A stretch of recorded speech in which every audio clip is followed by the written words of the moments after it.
O gol de empate sofrido pelo Guarani no último lance contra o Veloclube simboliza o momento instável da equipe no Paulistão.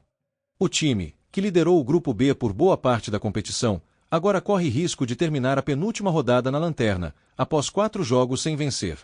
Apesar de ter garantido a permanência na elite, o Bugre parece ter atingido seu limite competitivo.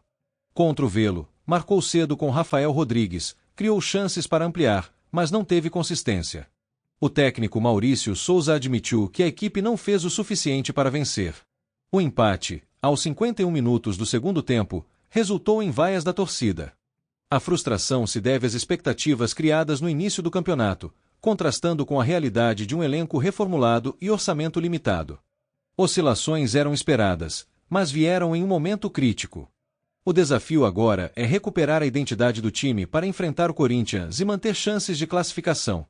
Caso contrário, o foco será na preparação para a Série C.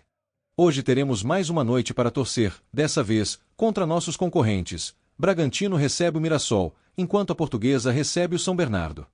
Se ambos os jogos terminarem empatados, o Bugre permanecerá na segunda colocação e dependerá apenas de si para classificar as quartas de final.